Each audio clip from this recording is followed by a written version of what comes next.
Hi ಎಲ್ಲರಿಗೂ ನಮಸ್ಕಾರ. ಬನ್ನಿ ಮುದ್ದು ಸೊಸೆ ಸೀರಿಯಲ್ ಏನಾಗ್ತಾ ಇದೆ ಅಂತ ನೋಡ್ಕೊಂಡು ಬರೋಣ. ಭದ್ರ ಮತ್ತು ವಿದ್ಯೆ ಇಬ್ಬರು ಕೂಡ ಮನೆಗೆ ಬರ್ತಾರೆ. ಬಂದಿದ ತಕ್ಷಣ ಎಲ್ಲರೂ ಕೂಡ ಇಲ್ಲಿ ಖುಷಿಯಾಗಿ ಮಾತಾಡಿಸ್ತಾ ಇರಬೇಕಾದ್ರೆ ಮೌನ ಕೂಡ ಭದ್ರ ಮತ್ತು ವಿದ್ಯೆ ಇಬ್ರಿಗೂ ಕೂಡ ಪ್ರಯಾಣ ಹೇಗಿತ್ತು ಅಂತ ಕೇಳ್ತಾಳೆ. ಚೆನ್ನಾಗಿತ್ತು ಅಂತ ಹೇಳಿದ ತಕ್ಷಣ ಈ ಕಡೆ ಶಿವರಾಮೇಗೌಡ ಕೂಡ ಭದ್ರ ಕೈಯಲ್ಲಿರೋ ಬ್ಯಾಗ್ನ ನೋಡಿಬಿಟ್ಟು ಏನಿಲ್ಲ ಭದ್ರ ಇಷ್ಟೊಂದು ತೊಗೊಂಡು ಬಂದಿದ್ಯಾ ಅಂತ ಕೇಳ್ತಾರೆ. ಅಪ್ಪಯ್ಯ ಬೆಂಗಳೂರಿಗೆ ಹೋಗಿದ್ವಿ ಅಲ್ವಾ, ಅದಕ್ಕೆ ಎಲ್ಲರಿಗೂ ಕೂಡ ಗಿಫ್ಟ್ ತಂದಿದ್ದೀನಿ ಅಂದಿದ ತಕ್ಷಣ ಅಯ್ಯೋ ಇದೆಲ್ಲ ಬೇಕೇನಿಲ್ಲ ಅಂತ ಹೇಳ್ತಾರೆ. ಏನವ ಹೇಗಿತ್ತು ಬೆಂಗಳೂರು ಅಂದಿದ ತಕ್ಷಣ ಮಾವಯ್ಯ ತುಂಬ ಚೆನ್ನಾಗಿತ್ತು ಮಾವಯ್ಯ, ಅದೇ ನೆಕ್ಸ್ಟ್ ನೀವು ಎಲೆಕ್ಷನಲ್ಲಿ ಗೆದ್ದರೆ ಹೋಗ್ತೀರಾ ಅಲ್ವಾ ವಿಧಾನಸೌಧ, ಇವರು ಅಲ್ಲಿಗೂ ಕೂಡ ಕರ್ಕೊಂಡೋಗಿದ್ರು, ಅದನ್ನು ಕೂಡ ನೋಡ್ಕೊಂಡು ಬಂದೆ ಅಂತ ವಿದ್ಯೆ ಹೇಳಿದಾಗ ಒಟ್ಟಿನಲ್ಲಿ ನಿನ್ಗೆ ಖುಷಿ ಆಯ್ತಲ್ಲ ಅಷ್ಟು ಸಾಕು ಅಂತ ಶಿವರಾಮೇಗೌಡ ಹೇಳ್ತಾರೆ. ಸರಿ ಮನೆಯವರೆಲ್ಲರೂ ಬಂದ್ರ ಅಂತ ನೋಡಿಬಿಟ್ಟು ಅಮ್ಮಿ ಎಲ್ಲರಿಗೂ ಕೂಡ ಗಿಫ್ಟ್ನ ಕೊಡಮ್ಮಿ ಅಂತ ಹೇಳಿದ ತಕ್ಷಣ ಈ ಕಡೆ ವಿದ್ಯಾ ಕೂಡ ಮೌನಗೆ, ಈಶ್ವರಿಗೆ ಮತ್ತು ವಿನಂತಿ ಅವರವ್ವ ಎಲ್ಲರಿಗೂ ಕೂಡ ಗಿಫ್ಟ್ನ ಕೊಡ್ತಾಳೆ. ಎಲ್ಲರೂ ಕೂಡ ಬಾಕ್ಸ್ನ ಓಪನ್ ಮಾಡಿ ಸೀರೆನ ನೋಡಿಬಿಟ್ಟು ತುಂಬ ಚೆನ್ನಾಗಿದೆ ಅಂತ ಹೇಳ್ತಾ ಇರ್ತಾರೆ. ಮೌನ ಕೂಡ ಈಶ್ವರಿ ತುಂಬ ಚೆನ್ನಾಗಿದೆ ಅಲ್ವಾ ಸೀರೆ ಅಂತ ಹೇಳಿದಾಗ ಅಯ್ಯೋ ಅಕ್ಕ ತಗೊಂಬಂದಿರೋದು ಯಾರು ಹೇಳು, ನಮ್ಮ ಮುದ್ದು ಸೊಸೆ ಅಂದಮೇಲೆ ಚೆನ್ನಾಗಿರುತ್ತೆ ಬಿಡು ಅಂತ ಹೇಳ್ತಾಳೆ. ಹೌದು ಕಣೋ ವಿದ್ಯೆ ತುಂಬ ಚೆನ್ನಾಗಿದೆ, ಕಲ್ಲರು ಬಾರ್ಡರು ನಂಗೆ ಭಾಳ ಇಷ್ಟ ಆಯಿತು ಅಂತ ಹೇಳಿದಾಗ ಭದ್ರ ಮತ್ತು ವಿದ್ಯೆ ಇಬ್ಬರಿಗೂ ಕೂಡ ತುಂಬಾ ಖುಷಿ ಆಗ್ಬಿಡುತ್ತೆ. ಈ ಕಡೆ ಶಿವರಾಮೇಗೌಡ ನೋಡ್ದೆನಲ್ಲ ಇವರಿಬ್ಬರು ಕೂಡ ಬರೀ ಹೆಂಗಸ್ರಿಗೆ ಮಾತ್ರ ಗಿಫ್ಟ್ನ ತೊಗೊಂಡು ಬಂದಿದ್ದಾರೆ, ನಮ್ಮಿಬ್ಬರಿಗೂ ಏನು ತೊಗೊಂಡೇ ಬಂದಿಲ್ಲ ಅಂತ ಅವ್ರ ತಮ್ಮ ಹತ್ರ ಹೇಳಿದ ತಕ್ಷಣ ಅಯ್ಯೋ ಅಪ್ಪಯ್ಯ ಆ ರೀತಿ ಏನೂ ಇಲ್ಲ, ನಿಮ್ಮಿಬ್ಬರಿಗೂ ಕೂಡ ತೊಗೊಂಡು ಬಂದಿದ್ದೀನಿ ಅಂತ ಹೇಳ್ಬಿಟ್ಟು ಗಿಫ್ಟ್ನ ತೊಗೋಬೇಕು ಅಂತ ಹೋಗ್ತಾನೆ. ನೋಡಿದರೆ ಹಾಲ್ ಟಿಕೆಟು ಕೆಳಗಡೆ ಬಿದ್ದುಬಿಡುತ್ತೆ. ಅವಾಗಂತೂ ವಿದ್ಯೆಗೆ ತುಂಬಾ ಭಯ ಆಗ್ತಾ ಇರುತ್ತೆ. ಅಲ್ಲ ಅಮ್ಮಿ ಹಾಲ್ ಟಿಕೆಟ್ನ ನೋಡ್ತಾ ಇದ್ರು, ಫೈಲಲ್ಲಿ ಇಡೋದು ಬಿಟ್ಟು ಇಲ್ಲೇ ಇಟ್ಟಿದ್ದಾರೆ, ಈಗೇನು ಮಾಡೋದು, ಅಪ್ಪಯ್ಯ ಕೇಳಿದರೆ ಏನಪ್ಪ ಹೇಳೋದು ಅಂತ ಭದ್ರ ಗಾಬರಿ ಆಗ್ತಾ ಇರ್ತಾನೆ. ಅದನ್ನು ಈಶ್ವರಿ ಕೂಡ ನೋಡಿಬಿಟ್ಟು ಅಬ್ಸರ್ವ್ ಮಾಡ್ತಾ ಇರ್ತಾಳೆ. ಏನಿಲ್ಲ ಭದ್ರ ಅದು ಚೀಟಿ ಅಂತ ಕೇಳಿದಾಗ ಅಪ್ಪ ಏನದು ಹಾಲಪ್ಪನ ಟಿಕೆಟ್ ಅಂತ ಹೇಳ್ಬಿಡ್ತಾನೆ. ಏನು ಹಾಲಪ್ಪನ ಟಿಕೆಟಾ, ಹಂಗಂದ್ರೆ ಏನಿಲ್ಲ ಅಂತ ಕೇಳಿದಾಗ ಅಂದರೆ ಅದು ಹಾಲಿನ ಟಿಕೆಟ್ ಅಪ್ಪ, ಹಾಲಿಂದು ಅಂತ ಹೇಳ್ತಾನೆ.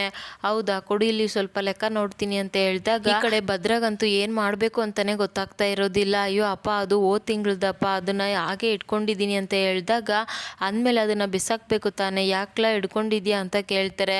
ಅಯ್ಯೋ ನನ್ನ ಅಮ್ಮಿ ವರ್ಷಕ್ಕೊಂದ್ಸಲ ಲೆಕ್ಕ ಮಾಡೋಣ ಎಷ್ಟಾಗುತ್ತೆ ಅಂತ ಗೊತ್ತಾಗುತ್ತೆ ಅಂತ ಹೇಳಿದ್ರಪ್ಪ, ಅದಕ್ಕೆ ಇಟ್ಕೊಂಡಿದ್ದೀನಿ ಅಷ್ಟೇ ಅಂತ ಹೇಳಿದಾಗ ಹೌದಾ ಸರಿ ಬಿಡು, ನನ್ನ ಸೊಸೆ ಹೇಳಿದಳೆ ಅಂದರೆ ಅದರಲ್ಲಿ ಒಂದು ಅರ್ಥ ಇದ್ದೇ ಇರುತ್ತೆ, ಅದನ್ನು ಸರಿಯಾಗಿ ಜೋಪಾನವಾಗಿ ಇಡು ಅಂತ ಹೇಳಿದ ತಕ್ಷಣ ಸರಿ ಆಯಿತು ತಗೊಳಪ್ಪ ಅಂತ ಹೇಳ್ಬಿಟ್ಟು ಕೂಲಿಂಗ್ ಗ್ಲಾಸ್ನ ಅವರಪ್ಪ ಮತ್ತು ಚಿಕ್ಕಪ್ಪಗೆ ಕೊಡ್ತಾನೆ. ಅಯ್ಯೋ ಭದ್ರ ನನಗೆ ಯಾಕೋ ಸ್ಪೆಕ್ಟು ಅಂತ ಹೇಳಿದಾಗ ಅಯ್ಯೋ ಅಪ್ಪ ಆ ರೀತಿಯಲ್ಲ, ಇನ್ನು ಮುಂದೆ ಸ್ವಲ್ಪ ಪ್ರಚಾರ ಇರುತ್ತೆ, ಓಡಾಡೋದು ಜಾಸ್ತಿ ಇರುತ್ತೆ, ಆವಾಗ ನೀನು ಚಿಕ್ಕಪ್ಪ ಇದನ್ನು ಹಾಕ್ಕೊಂಡು ಹೋಗಬೇಕು, ಕಣ್ಣಿಗೂ ಕೂಡ ಕೂಲಾಗಿರುತ್ತೆ, ಜಾಸ್ತಿ ಧೂಳು ಕೂಡ ಕಣ್ಣೊಳಗೆ ಹೋಗೋದಿಲ್ಲ, ಅದಕ್ಕೋಸ್ಕರ ತೊಗೊಂಡು ಬಂದಿದ್ದೀನಿ ಅಂದಾಗ ಅಯ್ಯೋ ರೀ ಒಂದು ಕಿತ್ತ ಹಾಕ್ಕೊಳ್ತೀರಾ, ಹೇಗೆ ಕಾಣ್ತೀರಾ ಅಂತ ನೋಡಬೇಕು ಅಂತ ಮೌನ ಕೇಳ್ತಾಳೆ.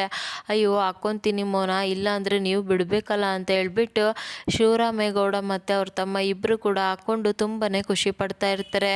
ಹೌದು ಕ್ವಾಟ್ಲೆ ಸುಭಾಷ ಮತ್ತು ಅಜ್ಜಮ್ಮ ಎಲ್ಲೂ ಕಾಣ್ತಾ ಇಲ್ಲ, ಎಲ್ಲೋದ್ರು ಅಂತ ಕೇಳ್ತಾನೆ. ಕ್ವಾಟ್ಲೆ ಮತ್ತು ಸುಭಾಷ ವೆಡ್ಡಿಂಗ್ ಕಾರ್ಡ್ನ ಕೊಡೋಕೆ ಹೋಗಿದ್ದಾರೆ, ಅಜ್ಜಮ್ಮ ಇನ್ನೂ ಮಲ್ಕೊಂಡಿದ್ದಾರೆ ಎದ್ದಿಲ್ಲ ಅಂತ ಹೇಳಿದಾಗ ಹೌದಾ ಸರಿ ಬಿಡಿ, ಆಗಿದ್ರೆ ಅವ್ರು ಬಂದಾಗ ಅವ್ರಿಗೆ ಕೊಡ್ತೀನಿ ಅಂತ ಭದ್ರ ಹೇಳ್ತಾನೆ. ಅವಾಗ ಚಿತ್ರ ವಿದ್ಯೆ ಅಲ್ಲಿನ 2 ಗಿಫ್ಟ್ ಇದೆಯಲ್ಲ ಅದು ಯಾರಿಗೆ ಅಂತ ಕೇಳಿದಾಗ ಒಂದು ಅಜ್ಜಮ್ಮಗೆ, ಇನ್ನೊಂದು ಚಂಪಗೆ ಅಂತ ಹೇಳ್ತಾಳೆ. ಅದನ್ನು ಕೇಳಿಸ್ಕೊಂಡು ಈಶ್ವರಿಗಂತೂ ತುಂಬಾ ಕೋಪ ಬಂದ್ಬಿಡುತ್ತೆ. ಇನ್ನು ಚಂಪಾ ಕೂಡ ಅಳ್ತಾ ನಿಂತಿರ್ಬೇಕಾದ್ರೆ ಅಲ್ಲಿಗೆ ವಿದ್ಯೆ ಕೂಡ ಬರ್ತಾಳೆ.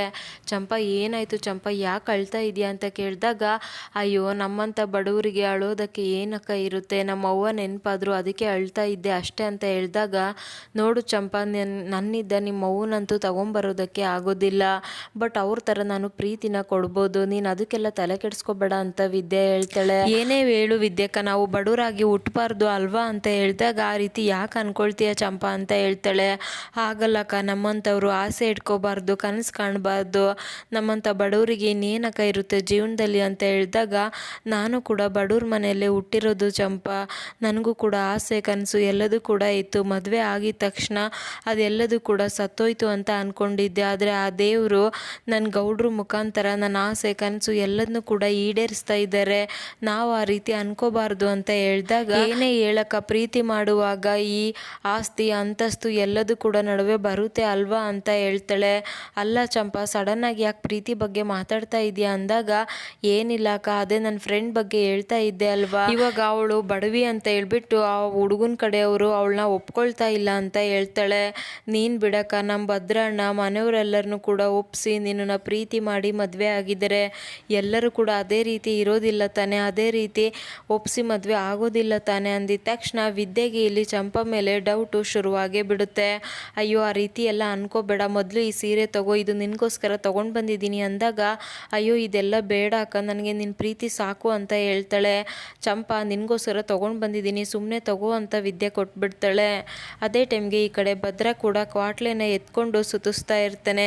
ಕ್ವಾಟ್ಲೆ ನನಗೆ ಇವತ್ತು ಎಷ್ಟು ಖುಷಿ ಆಗ್ತಾ ಇದೆ ಗೊತ್ತಾ ಅಂದಿದ ತಕ್ಷಣ ಅಯ್ಯೋ ಅಣ್ತಮ್ಮ ಮೊದಲು ಕೆಳಗೆ ಇಳಿಸಿ ಅದೇನು ಅಂತ ಹೇಳಿದರೆ ತಾನೇ ನನಗೆ ಗೊತ್ತಾಗೋದು ಅಂತ ಹೇಳಿದಾಗ ಅಣ್ತಮ್ಮ ನಾನು ಬೆಂಗಳೂರಿಗೆ ಹೋಗಿದ್ದಕ್ಕೂ ಕೂಡ ಒಳ್ಳೆ ಸಾಹಸ ಮಾಡ್ಕೊಂಡು ಬಂದಿದ್ದೀನಿ ಕಣೋ, ನನ್ನ ಅಮ್ಮಿ ಮನಸ್ಸಲ್ಲಿ ಏನಿದೆ ಅಂತ ಎಲ್ಲ ಗೊತ್ತಾಯಿತು ಗೊತ್ತಾ ಅಂತ ಕ್ವಾಟ್ಲೆ ಹತ್ರ ಹೇಳ್ತಾನೆ. ಏನು ಹೇಳ್ತಾ ಇದೀಯ ಅಣ್ತಮ್ಮ, ನನಗೊಂದು ಅರ್ಥ ಆಗ್ತಾ ಇಲ್ಲ, ಬೇಗ ಹೇಳು ಅಂತ ಕ್ವಾಟ್ಲೆ ಕೇಳಿದಾಗ ಏನು ಗೊತ್ತಾ ಕ್ವಾಟ್ಲೆ, ಅಮ್ಮಿ ಮನಸ್ಸಲ್ಲಿರೋದೆಲ್ಲದೂ ಕೂಡ ಬೆಂಗಳೂರಲ್ಲಿ ಹೇಳ್ಕೊಂಬಿಟ್ಲು ಕಣ, ನನ್ನ ಮೇಲೆ ಎಷ್ಟು ಪ್ರೀತಿ ಇದೆ ಅಂತ ನನಗೆ ಇವಾಗ ಅರ್ಥ ಆಗಿದೆ. ನನಗಂತೂ ನನ್ನ ಅಮ್ಮಿ ಪ್ರೀತಿ ಕೇಳ್ದಾಗಿದ್ದ ಇರೋಕ್ಕಾಗ್ತಾ ಇಲ್ಲ ಅಂತ ಹೇಳಿದಾಗ ಅಯ್ಯೋ ಅಣ್ತಮ್ಮ ನನಗೇನೆ ಇಷ್ಟು ಖುಷಿ ಆಗ್ತಾ ಇದೆ, ಅಂಥದ್ರಲ್ಲಿ ನೀನು ಆಕಾಶದಲ್ಲಿ ತೇಲಿದ್ರೂ ಕೂಡ ತಪ್ಪಿಲ್ಲ ಬಿಡು ಅಂತ ಹೇಳ್ತಾನೆ.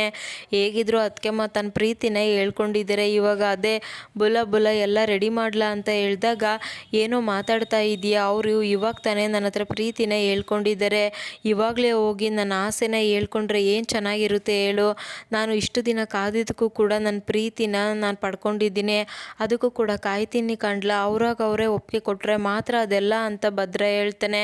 ಸರಿ ಬಿಡು ಅಣ್ತಮ್ಮ, ನೀನು ಹೇಳೋದು ಕರೆಕ್ಟಾಗಿದೆ ಅಂತ ಹೇಳ್ತಾನೆ. ಅದೇ ಟೈಮ್ಗೆ ಈ ಕಡೆ ಚಂಪಾ ಕೂಡ ಅಳ್ತಾ ಕೂತಿರ್ಬೇಕಾದ್ರೆ ಅಲ್ಲಿಗೆ ಈಶ್ವರಿ ಕೂಡ ಬರ್ತಾಳೆ. ಬಂದಿದ್ದ ತಕ್ಷಣ ಚಂಪಾ ನನಗೆ ಗೊತ್ತು ಕಣವ, ಆವಾಗಲೇ ಮಾತಾಡಿದ್ದು ನಾನು ಒಬ್ಬ ಮಗನ ತಾಯಿಯಾಗಿ, ಆದರೆ ಇವಾಗ ನನಗೂ ಕೂಡ ಒಂದು ಹೆಣ್ಮಗು ಇದೆ, ನನ್ನ ಹೆಣ್ಮಗುಗೆ ಈ ರೀತಿ ಆದರೆ ಹೇಗೆಲ್ಲ ಇರುತ್ತೆ ಅಂತ ನಾನು ಅದನ್ನು ಯೋಚನೆ ಮಾಡಿದ್ದೀನಿ ಕಣವ. ನೋಡು ನನಗೂ ಕೂಡ ನಿನ್ನನ್ನು ನೋಡಿದರೆ ತುಂಬಾ ಬೇಜಾರಾಗುತ್ತೆ, ದಯವಿಟ್ಟು ನನ್ನನ್ನು ಕ್ಷಮಿಸ್ಬಿಡವ. ನೀನು ಈ ಮದುವೆ ಫಿಕ್ಸ್ ಆಗೋದಕ್ಕಿಂತ ಮುಂಚೆ ಬಂದು ಏನಾದರೂ ಹೇಳಿದರೆ ನಾನು ಏನಾದರೂ ಮಾತಾಡಿ ಮನೆಯವ್ರ ಹತ್ರ ನಿಮ್ಮಿಬ್ಬರು ಮದುವೆ ಮಾಡಿಸ್ತಾ ಇದ್ದೆ, ಆದರೆ ಇವಾಗ ಆಲ್ರೆಡಿ ಎಂಗೇಜ್ಮೆಂಟ್ ಆಗಿದೆ ಕಣವ.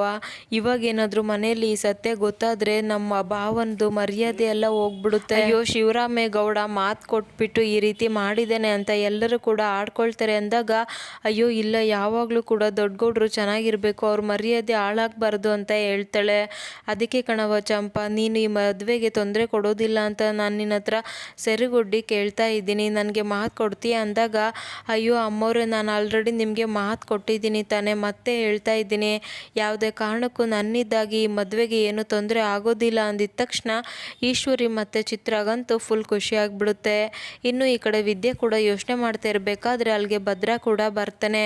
ಅಮ್ಮಿ ಏನಾಯ್ತಮ್ಮಿ, ಯಾಕೆ ಇಷ್ಟೊಂದು ಯೋಚನೆ ಮಾಡ್ತಾ ಇದೆಯಾ ಅಂದಾಗ ಚಂಪಾ ನನ್ನಿದೆ ಏನೋ ಮುಚ್ಚಿಡ್ತಾ ಇದ್ದಾಳೆ ಅಂತ ಅನಿಸ್ತಾ ಇದೆ ಗೌಡ್ರೆ, ಇಂಡೈರೆಕ್ಟ್ ಆಗಿ ಏನೋ ಹೇಳ್ತಾ ಇದ್ದಾಳೆ, ಅದೇನು ಅಂತ ನನಗೆ ಅರ್ಥ ಆಗ್ತಾ ಇಲ್ಲ, ಅದೇನು ಅಂತ ತಿಳ್ಕೋಬೇಕು ಅಂತ ಹೇಳ್ಬಿಟ್ಟು ವಿದ್ಯೆ ಇಲ್ಲಿ ಭದ್ರ ಅಂತ ಹೇಳೇ ಬಿಡ್ತಾಳೆ. ಇದಿಷ್ಟು ಇವತ್ತಿನ ಸಂಚಿಕೆ. Thank you so much every one.